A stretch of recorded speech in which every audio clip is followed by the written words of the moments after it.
നമസ്കാരം.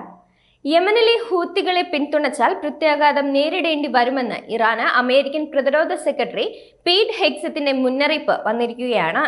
ഇറാനും അമേരിക്കയും തമ്മിൽ ആണവ കരാർ നടക്കുന്നത് സംബന്ധിച്ച ചർച്ചകൾ പുരോഗമിക്കുന്നതിനിടയിലാണ് പീറ്റ് ഹെഗ്സത്ത് മുന്നറിയിപ്പുമായി രംഗത്തെത്തിയത്. ഹൂത്തികൾക്കുള്ള ഇറാന്റെ പിന്തുണയെക്കുറിച്ച് ഞങ്ങൾക്കറിയാം. നിങ്ങൾ എന്താണ് ചെയ്യുന്നതെന്ന് ഞങ്ങൾക്ക് വ്യക്തമായി അറിയാം. അമേരിക്കൻ സൈന്യത്തിന് എന്തൊക്കെ സാധിക്കുമെന്ന് നിങ്ങൾക്ക് നന്നായി അറിയാം. നിങ്ങൾക്ക് മുന്നറിയിപ്പ് നൽകിയിരുന്നതാണ്. ഞങ്ങൾ തീരുമാനിക്കുന്ന സ്ഥലത്തും സമയത്തും നിങ്ങൾ പ്രത്യാഘാതം നേരിടേണ്ടി വരും എന്നാണ് പീറ്റ് ഹെഗ്സത്ത് സമൂഹ മാധ്യമങ്ങളിൽ കുറിച്ചത്.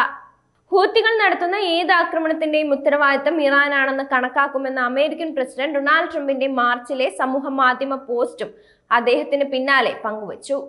ഹൂത്തികൾ സ്വതന്ത്രമായാണ് പ്രവർത്തിക്കുന്നതെന്ന് ഇറാൻ അടുത്തിടെ വ്യക്തമാക്കിയിരുന്നു. ചെങ്കടലിൽ കപ്പലുകൾക്ക് നേരെ ഹൂത്തികൾ ആക്രമണം നടത്തിയ സാഹചര്യത്തിലാണ് ഹൂത്തി കേന്ദ്രങ്ങൾ ലക്ഷ്യമാക്കി മാർച്ചിൽ അമേരിക്ക വ്യോമാക്രമണം ആരംഭിച്ചത്. ഹൂത്തികളെ ലക്ഷ്യമാക്കി ഇതിനോടകം 1000-ലേറെ കേന്ദ്രങ്ങളിൽ അമേരിക്ക വ്യോമാക്രമണം നടത്തിയെന്നാണ് റിപ്പോർട്ടുകൾ. അതേസമയം ബന്ദർ അബ്ബാസ് തുറമുഖത്തെ സ്ഫോടനത്തിൽ ഇറാൻ ഐക്യദാർഢ്യം പ്രഖ്യാപിച്ചിരിക്കുകയാണ് UAE.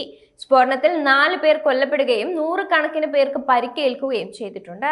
തെക്കൻ ഇറാനിലാണ് ബന്ദർ അബ്ബാസ് തുറമുഖം. തുറമുഖത്തുണ്ടായ സ്ഫോടനത്തിൽ UAE വിദേശകാര്യ മന്ത്രാലയം അനുശോചനവും രേഖപ്പെടുത്തിയിരുന്നു. ദാരുണ സംഭവത്തിൽ ഇറാനും ഇരകളുടെ കുടുംബങ്ങൾക്കും അനുശോചനം അറിയിക്കുന്നതോടൊപ്പം പരിക്കേറ്റ എല്ലാവർക്കും വേഗത്തിൽ സുഖം പ്രാപിക്കട്ടെ എന്നും UAE അറിയിച്ചിരുന്നു. പരിക്കേറ്റവരുടെ എണ്ണം 516 ഉയർന്നതായും 100 കണക്കിന് ആളുകളെ ഷഹീദ് രജായി തുറമുഖം സ്ഥിതി ചെയ്യുന്ന തെക്കൻ പ്രവിശ്യയായ ഹോർമോസ് ഖാനിലെ അടുത്തുള്ള മെഡിക്കൽ സെന്ററുകളിലേക്ക് മാറ്റിയതായും ഇറാനിലെ സ്റ്റേറ്റ് മീഡിയ റിപ്പോർട്ട് ചെയ്തിരുന്നു. ഹൂത്തികൾ സ്വതന്ത്രമായാണ് പ്രവർത്തിക്കുന്നതെന്നാണ് അടുത്തിടെ ഇറാൻ വ്യക്തമാക്കിയത്. ചെങ്കടലിൽ കപ്പലുകൾക്ക് നേരെ ഹൂത്തികൾ ആക്രമണം ശക്തമാക്കിയതിനെ തുടർന്ന് US സേന ഹൂത്തി കേന്ദ്രങ്ങൾക്കെതിരെ വ്യോമാക്രമണം ആരംഭിച്ചിരുന്നു. ഇതിനകം തന്നെയാണ് ഹൂത്തികൾ 1000-ലേറെ കേന്ദ്രങ്ങളിൽ US വ്യോമാക്രമണം നടത്തിയതായി റിപ്പോർട്ട് വന്നത്.